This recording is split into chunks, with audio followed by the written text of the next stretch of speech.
privilégio, é um prazer poder chegar a mais esse momento aqui dessa jornada que a gente tem empreendido, pensando sobre a nossa vida espiritual, o nosso olhar, o nosso desejo, como isso se relaciona com a nossa espiritualidade.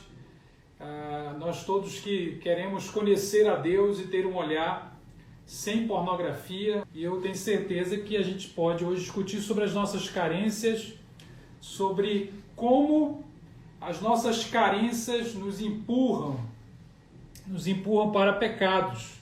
Esse é o nosso tema de hoje, como lidar biblicamente com as nossas carências, com as carências que assolam a nossa alma, o nosso coração. A pornografia é uma maneira equivocada de lidar com as carências emocionais e principalmente com a carência espiritual. Nós somos seres necessitados de intimidade, de afeto, de amor, de intimidade principalmente. A pornografia, então, é uma maneira equivocada de lidar com as nossas carências emocionais e principalmente a nossa carência espiritual por intimidade genuína, que só vai poder ser saciada na pessoa de Deus, na pessoa de Cristo, com uma experiência que envolve os nossos corpos, que envolve a nossa alma, que envolve o nosso espírito. Por isso, ao lidar com a carência do nosso coração, nós precisamos olhar para a solução bíblica desse problema. Qual é? É a própria pessoa de Jesus. Então, tudo que a gente busca no mundo, tudo que a gente busca no pecado, nós estamos buscando no lugar errado. Essa é a grande ideia. Então, esse é o nosso tema de hoje. Eu queria começar o nosso papo pensando aqui num texto muito conhecido do apóstolo Paulo, no qual o apóstolo fala sobre a capacidade que ele tinha de estar contente em todos os momentos. O apóstolo Paulo desenvolveu uma habilidade espiritual profunda de estar contente em qualquer circunstância, de estar suprido em qualquer circunstância. É muito importante que a gente pense nisso. Qual era o segredo no qual o apóstolo Paulo se baseava para vencer, para sentir-se pleno todos os momentos da sua vida? Será se ele era um homem sem carências? Será se ele era uma pessoa que não tinha necessidades emocionais, que não se sentia sozinho, que nunca experimentou a solidão, que nunca experimentou a decepção? Certamente que isso não é verdade. O apóstolo Paulo, em Filipenses, capítulo 4, ele nos ensina que existe um segredo que nos faz capaz de vencer as carências sem cair no pecado de uma maneira muito simples. E ele diz assim: tudo posso naquele que me fortalece.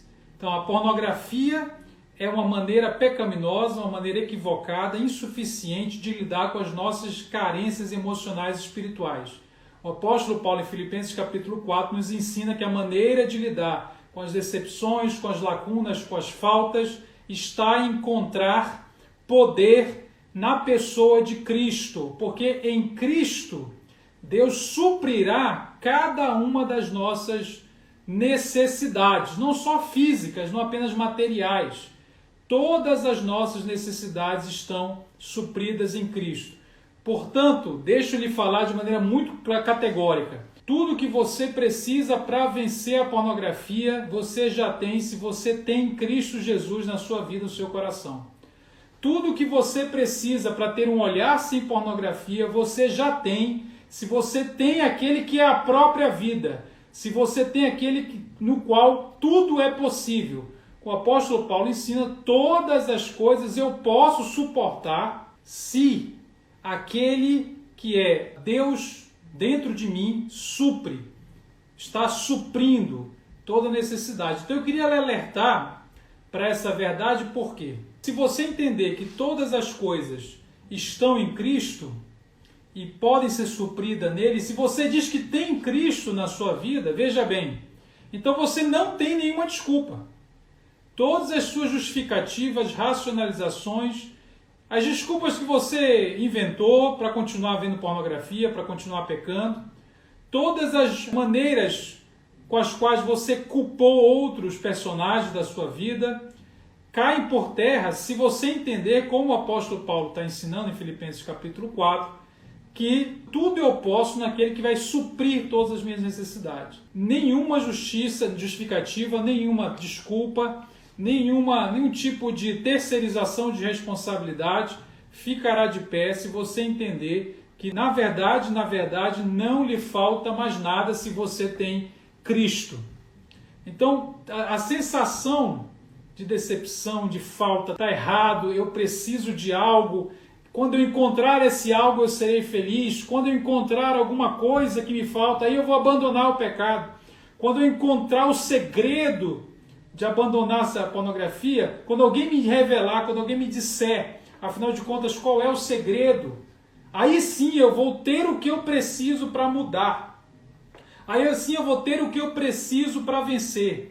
Quando alguém revelar o grande mistério, aquilo que ninguém ainda me disse, deve ter alguma novidade em algum lugar. E a gente coloca o nosso olhar, a nossa expectativa para fora de Cristo, coloca em métodos, coloca em técnicas, coloca no humano, na criação, enquanto a única solução, o único socorro é fazer de Cristo o maior deleite da nossa alma, o maior conforto da nossa alma, o maior consolo da nossa alma, substituir a pornografia, o olhar direcionado à pornografia, direcionar esse olhar à pessoa de Cristo. Esse é o exercício de toda essa jornada, porque isso vai revolucionar não apenas o seu hábito visual, o que você enxerga, vai revolucionar a vida como um todo, o coração inteiro, e aí a pornografia será desnecessária. O nosso objetivo é conhecer a Cristo de uma maneira tão profunda que a pornografia se torne desnecessária. Você vai parar de perguntar, será se eu posso ou não posso ver pornografia? Será se é pecado ou não é pecado? Será se faz mal ou não faz mal? Você simplesmente não vai mais estar na lógica do eu posso ou não posso. Você vai estar na lógica eu não preciso. É muito pequeno. Não vale a pena porque eu não necessito disso. Eu já encontrei Cristo. Eu encontrei Cristo e quando eu encontro Cristo nessa profundidade, tudo se transforma em perda. Eu sou capaz de abrir mão de tudo para conhecer a profundidade de Cristo. É o que o apóstolo Paulo ensina no capítulo 3 e 4 de Filipenses. Ele abriu mão de todo o seu status, e ele foi perseguido por isso, ele sofreu humilhações, ele foi abandonado por isso, foi incompreendido, as pessoas não deram a ele a felicidade que o seu ego estava querendo, e mesmo assim ele se manteve firme. Por quê? Porque ele compare o gozo de ver um filme pornô com a glória de Deus. É isso que você tem que fazer. Em comparação com Cristo, o mundo se torna uma caricatura miserável, alguma coisa pequena demais para que a gente perca a nossa vida entregue a esse tipo de conteúdo, esse tipo de material. Portanto, precisa haver uma revolução no seu olhar. E aí você coloca cada carência sua. É solidão? Veja bem, não tem saída. O Espírito de Deus habita dentro de você. Esse é o argumento da santificação. Você não está só. Mas não porque você tem um marido, não porque você tem uma esposa. Você não está só, não é porque você tem vida sexual ativa. Você não está só porque você não existe de si mesmo para si mesmo. Você só existe, se move, pensa, fala, porque existe alguém, existe um Deus dentro de você, que te mantém de pé. Algumas perguntas vêm nesse sentido, dizendo assim, Davi, mas se a minha mulher está distante, se eu estou longe do meu marido, eu sinto muita carência, muita necessidade sexual, como é que eu vou lidar com isso de uma maneira a não pecar? Será se eu não posso consumir um pouco de pornografia, afinal de contas não vai fazer mal para ninguém, enquanto eu não tenho uma possibilidade de fazer sexo? Cuidado com essa lógica. Por quê? Porque essa lógica coloca a sua santificação à mercê das circunstâncias. Se eu tenho, eu estou no caminho. Se me falta alguma coisa, eu saio do caminho e eu começo a negociar meus princípios, meus valores, por causa de uma determinada carência. Então, de fato, a vida é feita de momentos de falta, de ter que lidar com uma autorrenúncia, de ter que dizer não. Nem sempre isso é fácil, nem sempre é automático. O que Paulo vai nos ensinar? Paulo, um homem que sofreu muitas privações. Paulo, um homem que tinha tudo para não abandonar a vida, entre aspas, a vida fácil que ele tinha no judaísmo. Paulo era um homem que poderia viver da glória, do prazer da vida que tinha antes de conhecer Jesus, mas ele abriu mão de tudo e disse assim: eu posso viver casado, eu posso viver solteiro.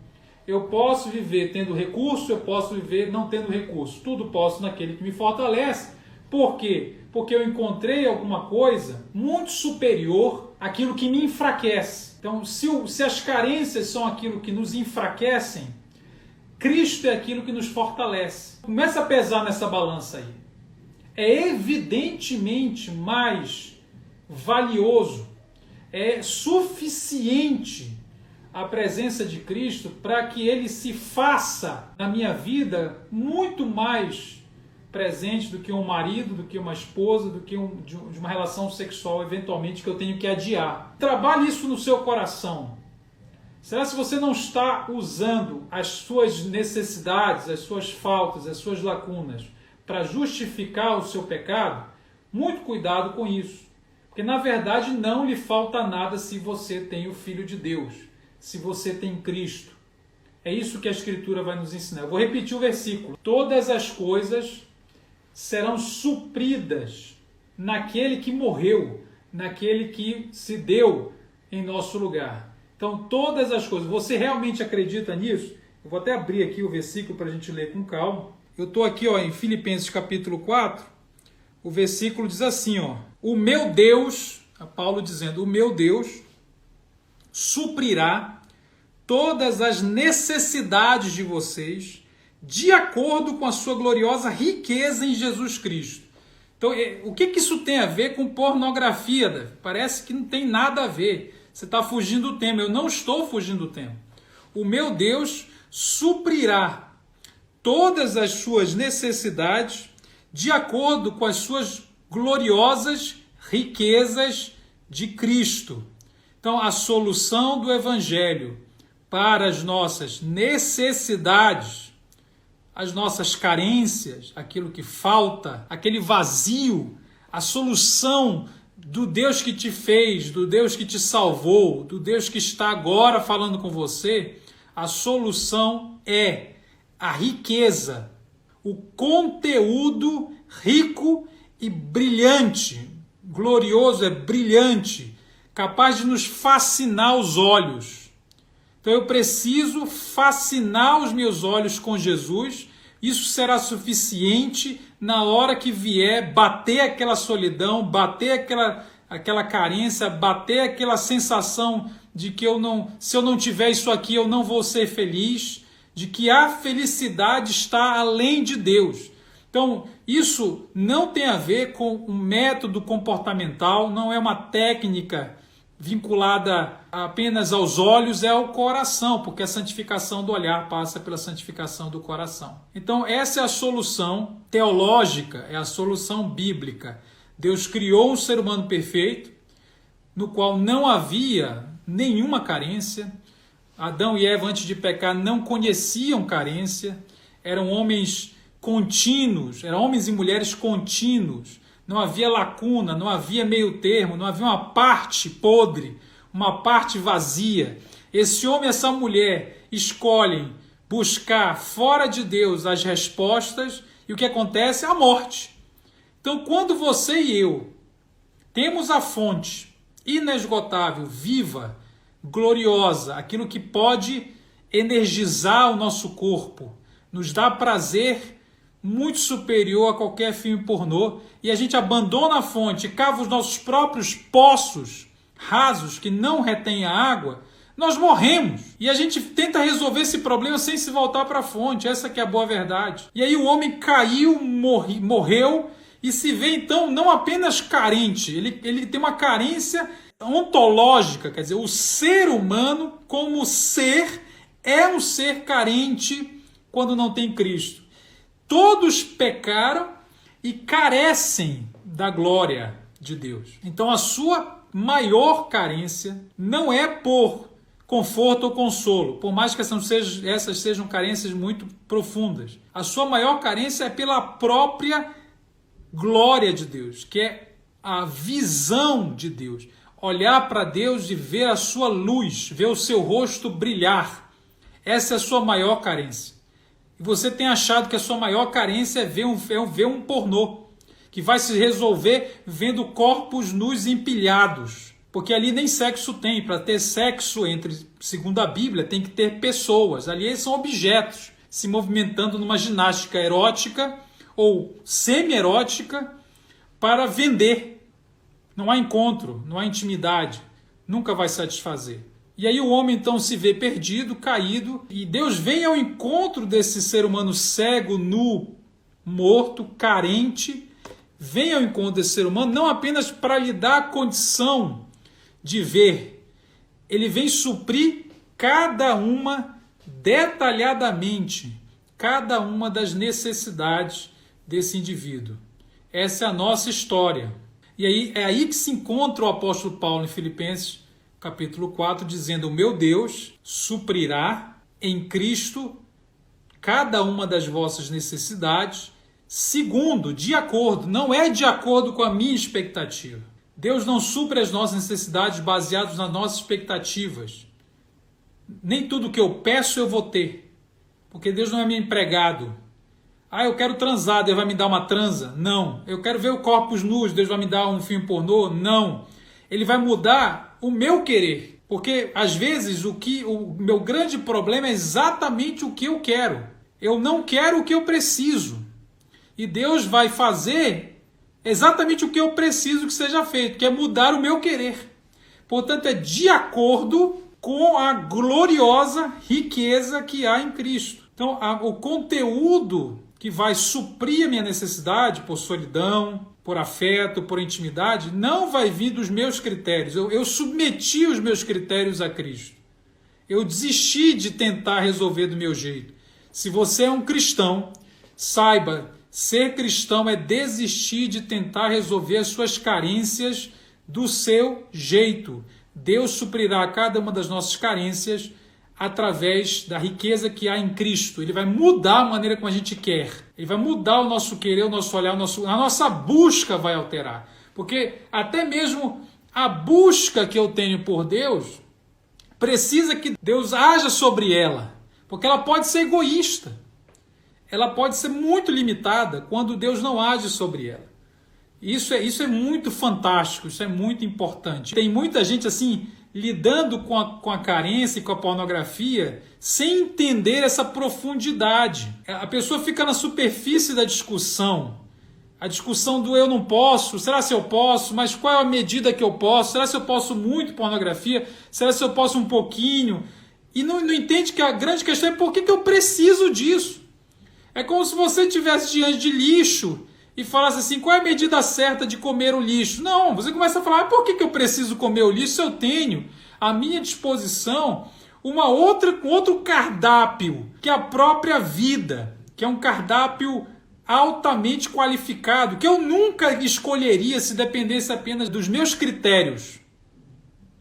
Então é isso que é importante discutir. Mas por que tanta necessidade assim? Eu já passei por experiências como essas, eu sei o que eu estou falando. Eu já me vi casado com o desejo de fazer sexo e a minha esposa não queria fazer sexo. Eu estou falando do que eu vivo. Isso é muito rasga mesmo assim.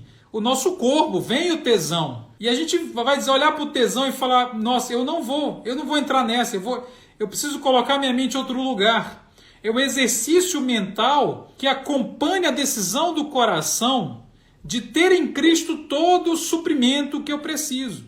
Então não adianta você falar que Jesus é o grande supridor, Deus proverá. Então diga para si mesmo, não, minha esposa não está aqui presente, ao invés de olhar para a pornografia, eu vou dizer Deus proverá. A pornografia muitas vezes funciona como uma muleta que você está usando.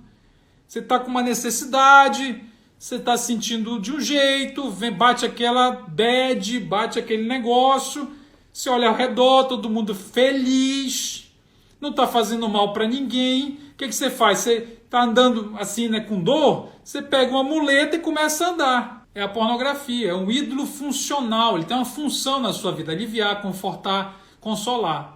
Veja que essas coisas são coisas que o Espírito Santo faz. Aliviar, confortar, consolar, é o consolador. Então a pornografia não pode ser o meu consolador. Não só a pornografia, qualquer outra coisa não pode figurar como meu consolo.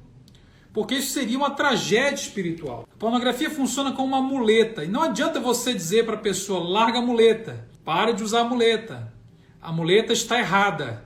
Nossa, quão vergonhoso é usar uma muleta. A muleta não é teologicamente correta. Não adianta. Você tem que olhar e falar, mas qual é o seu problema que faz você precisar da muleta? Ah, meu problema é que eu não estou com uma dor aqui. Então, vamos lá. Vamos resolver essa dor? Aí a pessoa às vezes eu não preciso mais da muleta. Se ela tem a dor, a necessidade suprida, ela não precisa mais da muleta. Então, se ela encontra em Cristo o consolo, o conforto, a presença que nunca me deixa em solidão, o marido que eu não tenho, o pai que me faltou, a mãe que me bateu, ou me humilhou, me abusou, o passado que não foi glorioso, se eu encontro em Jesus o passado, o presente e o futuro, o pai, a mãe, o marido, o irmão, o confidente que eu nunca tive, eu não tenho mais carência da muleta, porque eu fui curado. Então a pornografia funciona como um método humano, pecaminoso, satânico, de te tornar dependente de uma muletinha para viver uma vida plena, que nunca será plena. Será sempre marcada pelo vício, pela dependência, pela escravidão. Qual é a solução da Bíblia? Eu vou repetir mais uma vez. Repetir mais uma vez é um pleonasmo, né? Vamos lá. Qual é a palavra do apóstolo Paulo? Eu posso perder todas as coisas naquele que me fortalece. Eu posso me enfraquecer naquele que me fortalece. Se eu me enfraquecer, aquele me fortalece. Se eu não tenho, eu tenho. Se eu não me vejo, ele me vê. Se eu não conquisto, ele é a minha conquista. Não é que ele vai me dar tudo o que eu quero. Pelo contrário, vai mudar o meu querer e se tornar para mim fonte e tudo mais que eu precise. Como Jesus satisfaria o desejo sexual quando não tem uma outra pessoa? É exatamente isto. Como é que Jesus vai satisfazer o meu desejo sexual se o que eu quero é fazer sexo? Jesus vai fazer sexo comigo? Jesus vai mandar alguém fazer sexo comigo? Não. Deus vai mudar a urgência do meu querer. Porque se ele me chamou à abstinência, se ele me chamou à fidelidade no casamento, e eu me vejo tentado a não viver em abstinência, a não viver em fidelidade mental que seja, então ele vai me dar as condições para viver isso. Se eu não me vejo em condição de viver isso, alguma coisa está errada. Eu estou querendo algo que na verdade eu não deveria querer. Eu estou querendo algo de uma maneira que na verdade eu não deveria querer. Então Jesus não vai me infantilizar, me manter criança espiritual, oferecendo cada desejo do meu coração. Você sabe quando você vai pedir uma coisa e Deus vai fazer? Está lá em João. Ele diz assim, se permaneceres em mim e as minhas palavras permanecerdes em vós, aí sim pedireis o que quiserdes e será feito, vos será dado. Então, o meu querer será perfeito quando eu permanecer no querer de Deus. E talvez o querer de Deus para mim naquele momento, para me fazer crescer, e dói crescer, é justamente não ter sexo naquele dia e não correr para o pecado. O meu querer será perfeito se a palavra permanecer em mim e eu permanecer nela. E aí então, tudo o que eu pedir será de acordo com o querer de Deus, porque a maior necessidade já foi suprida. Então fique muito atento, porque a nossa linguagem aqui é espiritual. A nossa linguagem aqui não é natural, não é humana.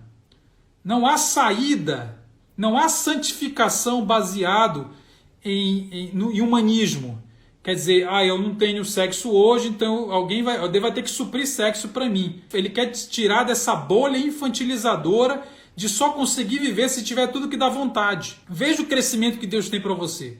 É o crescimento de um pai para um filho. O filho nem sempre terá do pai o sim. Às vezes terá o não. Por quê? Porque o não é a palavra da liberdade. Os animais, quando sentem vontade de transar, eles vão lá e fazem, ou sentem o cheiro do feromônio da fêmea, ele corre e copula. O que nós fazemos? Nós temos o não. Eles não têm o não. O não é o que nos humaniza, o não é o que nos torna adulto. O conseguir dizer não para um desejo é o grande prêmio, é a grande coisa da humanidade, é a grande liberdade. Se você não consegue dizer não para nenhum desejo, você está preso. O não é que te liberta da urgência do querer. Para te jogar, para te lançar no querer de Deus, que é bom, perfeito, agradável, te tornará feliz e mais do que feliz, te tornará adulto, livre. Então essa é a verdade do Evangelho, né? Mas você não acha que quando é relacionado a sexo, o corpo é frágil? Porque o homem é fraco ao sexo. Veja bem, Jesus um dia disse assim, a carne é fraca. Vigiai e orai porque vocês são fracos. A carne é fraca. Aí eu sempre ouço essa expressão no seguinte sentido, olha, eu pequei. Por que você pecou, Davi? Eu pequei porque a carne é fraca. E não é isso que Jesus está dizendo. A carne ser fraca não é uma justificativa para o pecado. A carne é fraca significa vocês ainda são seres humanos, vocês ainda são vulneráveis. A obra de santificação não terminou. É claro que você é frágil às tentações sexuais. Quanto mais consciência de que você não é fortão, não é resolvido, não chegou lá, quanto mais consciência da sua humanidade, melhor você vai lidar com as tentações. Mais distância você vai manter do pecado, porque você sabe a sua constituição. Você não é feito de força humana. A força que habita em você e te torna ereto é a força da graça de Deus. Se você está em pé, é pela graça. Então a carne ser fraca significa somos seres humanos frágeis. Mas tudo o que nós precisamos para viver a vontade de Deus está no próprio Deus. E o Deus está onde? O Deus está no nosso coração. Ou você não acredita nisso? Eu entendo a questão, eu entendo o clamor, eu entendo a dor. Eu não entendia muito bem isso quando eu era adolescente e vivia pornografia. Eu achava que não tinha nada a ver. A minha busca por pornografia não tinha nada a ver com a minha busca por Deus. Aí vem outra pergunta aqui. Quais as formas práticas de se fascinar por Jesus? Queridos, Deus, ele se mostra. Ele se revela a todos que querem ver. Como nós vamos ver Jesus? Nós vamos precisar dos sinais que tornaram visíveis o invisível. Para você ver a glória da riqueza de Jesus, você precisa olhar para aquilo que está carregado de significado espiritual. Mas olhar com o coração sedento. Tem mais a ver com a sua disposição de olhar do que com o conteúdo. Porque Deus é santo, Deus é fascinante, Deus é extraordinário, Deus é tremendo. O problema é que nós não o olhamos com essa expectativa. Então, primeira coisa, qual é a sua expectativa quando você vai ler a Bíblia? Qual é a sua expectativa quando vem a tentação e você começa a orar? Você tem a fé necessária para acreditar que este Deus está te ouvindo, Ele está falando com você. Você está aqui com tesão, com tentação, excitado, e Deus não se abandonou. Então, de maneira prática, pega cada tentação naquele momento onde ninguém está te vendo, onde vem a vontade. Naquele momento, é um momento de oração, é um momento de intimidade com Deus, de fascinar-se com Cristo. Por que a tentação é um momento de intimidade com Deus? Porque é um momento de falar das vulnerabilidades, daquilo que é difícil, do querer, mas não conseguir, do ser atraído por alguma coisa que eu não queria mais ser atraído. Então é um momento de confissão de vulnerabilidade. Você só confessa a vulnerabilidade para quem é seu amigo. Você só confessa vulnerabilidade para quem você confia. Você só chama para abrir o coração e falar, eu não estou dando conta, para aquele amigo real. Portanto, faça de Cristo essa pessoa no momento da tentação. E ele vai te dirigir. Então esse é o primeiro dado. O segundo, volto a dizer, qual é a nossa expectativa ao olhar para as Escrituras? Será que nós já nos acostumamos com a beleza das Escrituras e elas não nos fascinam mais? Cuidado com isso. Converta o coração. Eu sou crente desde pequeno, então eu corro o risco de banalizar o que é extraordinário. O Evangelho passa a ser uma coisa qualquer, um livro mais um livro. É muito comum pessoas viajarem quilômetros para ver a Torre Eiffel. Uma vez eu estive lá diante da Torre Eiffel, então eu viajei, estive lá, olhei para a torre. E a gente fica meio fascinado, né? Babacado, assim, nossa, que legal, olha, a Torre Eiffel. E passa 10 minutos, você não sabe mais o que fazer. Você fala, agora é para olhar para onde? E aí? Porque a torre não faz nada, fica lá, só pisca de noite. Agora imagina uma pessoa que nasceu ali do lado, no quarteirão ao lado da Torre Eiffel, e viu a Torre Eiffel desde que girino, todos os dias, tudo que ele via era a Torre Eiffel. Aquilo para ele é parte da paisagem. Virou banal, virou comum. A pior tragédia é o Evangelho se tornar banal para a gente, porque faz parte da nossa cultura ocidental, familiar. Aí a Escritura não fascina ninguém, porque não é mais o romance de Deus com o homem, a narrativa cósmica. Não é mais o Cristo que vai vir me satisfazer cada necessidade. Não, vira uma historinha, porque eu tenho que ler todo dia, porque eu sou evangélico. Então nós não vamos abandonar a pornografia se o Evangelho nos fascinar. Nós vamos abandonar o pecado quando a gente olhar para Cristo e vê-lo transfigurado. 3 pessoas, que eram os discípulos de Jesus, viram na prática Jesus fascinando a eles. Era um monte da transfiguração, que é uma experiência estética com Cristo. No momento que Jesus diz assim, olha, se quiser vir após mim, negue-se a si mesmo e siga-me, é a experiência ética. E quando ele se mostrou transparente, brilhante, fascinante no Monte da Transfiguração, foi a experiência estética, eles viram. João, na primeira carta, vai chegar a dizer aquilo que a gente tocou, aquilo que nossos olhos viram, aquilo que a gente cheirou, não vai dizer cheirou, aquilo que a gente sentiu com os nossos sentidos, pleonasmo de novo, vicioso, aquilo que as nossas mãos apalparam, o verbo. Então eu preciso olhar para as Escrituras e ver mais do que um livro preto, branco, colorido, de alguma marca famosa de alguém. É a maneira prática de fascinar com Jesus. Eu preciso entender que a oração é uma questão de sobrevivência, é uma questão de necessidade. Eu não oro só porque eu quero. Eu oro porque eu preciso, claro, eu também quero. Eu devo querer precisar orar.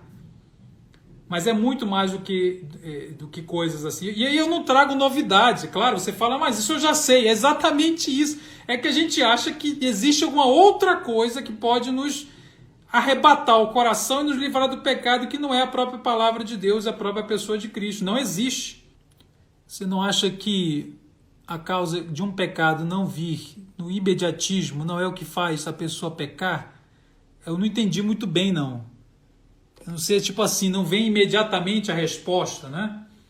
Não vem imediatamente a resposta. Eu acho que tem a ver com a vida de cada um, porque as soluções não são genéricas. As soluções são subjetivas. Existe uma história biográfica, sua história, né? Deus fará verdades específicas, relevantes em momentos específicos. Tá? Então, às vezes, o que eu preciso relembrar é alguma determinada verdade sobre quem é Deus. Que essa verdade, naquele momento, para você, não é a verdade mais relevante. Então, vem imediatamente sim.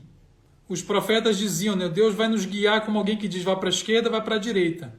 Deus está imediatamente em nós. Olha que loucura, né? O querer não vai vir de Deus, mas Deus está imediatamente em nós. Ele está imediatamente porque ele não está mediado por nada. Ele habita no nosso corpo.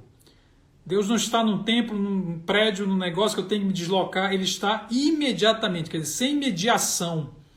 ele está dentro de nós. Quinta-feira e segunda-feira a gente tem feito lives sobre vários temas. Hoje é a carência e a Bíblia. E como a pornografia aparece aí como um parasita, né? Como alguma coisa que corrompe essa relação entre as nossas necessidades e a pessoa de Deus, né? E as maneiras de Deus de suprir essas necessidades. E eu não falei uma questão aqui que eu acho que é importante. Deus usa pessoas para suprir as nossas necessidades. Deixa eu te falar uma coisa. Você consumindo pornô, você não está deixando as pessoas te ajudarem a lidar com a sua carência. Porque, mais uma vez, na pornografia, você não lida com pessoas. São imagens coisificadas. Você torna aquelas pessoas objetos, colocados ali para o seu próprio deleite. Você vai alimentando essa maneira de ver as pessoas, de ver a sexualidade, de ver o mundo. Por isso que eu falo que a pornografia é um sintoma de uma maneira de ver o mundo. Ela, ao mesmo tempo, é um sintoma de uma maneira de ver o mundo e como ela também pode ir alterando a maneira como eu vejo o mundo. Vejo o outro, vejo o sexo, vejo a sexualidade. Esse é o maior dano da pornografia. Então, veja a relação entre as nossas necessidades e o Criador. É aí que o pecado entra para interferir. Em necessidade de intimidade, de conversa, de toque. É claro que existem pessoas que podem realmente me dar experiências significativas de intimidade, sem eu transar com essa pessoa. Talvez você está muito isolado. Talvez você está buscando sozinho. Esse seu isolamento, essa concha que você criou, é o quarto escuro no qual você fica com o dedo passando o Xvideo. Você tem que sair dessa bolha não pessoal, antissocial, que você controla todas as coisas. Talvez você esteja viciada nesse controle das supostas pessoas que aparecem na tela. Na vida real você não controla as pessoas. Na pornografia você para, você volta, você adianta. Você é o senhor da cena. Você, se não gostar, troca.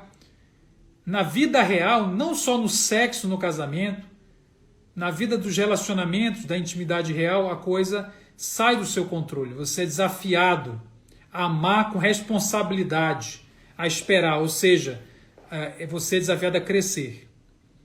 Tudo bem, gente? Então, eu acho que a gente percorreu um caminho bem legal. Tem muito conteúdo saindo todo dia lá no feed, no Stories. Eu queria convidar vocês a compartilharem, a mandar direct também. Apareceu pergunta aqui, eu já ia embora. Então Deus sempre responde, a questão é a relevância que damos a isso. Que damos. É isso. Exatamente, porque, veja, Deus ele sempre responde, claro, a questão é exatamente o querer. Deus nem sempre dá o que eu quero, ele dá o que eu preciso, porque o que eu preciso é exatamente mudar o que eu quero. Então ele é um agente de transformação da minha própria expectativa, do meu próprio querer. A pornografia, teoricamente, dá o que eu quero. Eu quero consumir aquilo, ela vai me entregar. Eu quero o consolo e conforto agora dessa maneira, ela vai me entregar. Por isso ela me mantém dependente e infantil sempre. Deus ele dá o que eu preciso, porque o que eu preciso é justamente mudar o que eu quero. Por isso que a sua resposta às vezes parece não resposta, mas é certamente. Então Paulo deu o conselho que seria melhor casar do que viver abrasado. Interessante lembrança, né? Seria melhor casar do que viver abrasado. Seria pela necessidade sexual. Paulo fala de dois status abençoados, né? Quais são os dois status abençoados? Solteiro, em abstinência, celibatário, que é um dom, não é para todo mundo, e o casamento. Então nenhum desses é ruim. Se você se vê solteiro e não está dando conta, é um sinal de que você não foi chamado para ser celibatário. Não viver abrasado, quer dizer, ele não soluciona a carência sexual dizendo, então dá uma pecada aí, porque já que você está vivendo aí inflamado, pode pecar. Então, esse texto destrói o argumento do pecado como solução para a carência. Porque ele diz o quê? Então você case. E casar não é uma coisa simples. O que ele está dizendo? Ele está dizendo, você precisa moldar o seu querer à vontade de Deus, e aí você vai ser livre, você não vai precisar mais ficar abrasado. Casando ou não, é claro, case, mas é porque a gente sabe que casar não é um dia para o outro, não é imediato. Na verdade, é o moldar do querer à vontade de Deus, a transformação. Esse é o trabalho do Espírito Santo, é essa transformação que ele opera. Então a gente precisa estar muito focado nela, né? Muito focado na pessoa de Cristo. Gente, eu vou ficando por aqui. Deus abençoe, valeu demais e a gente se vê. Tchau!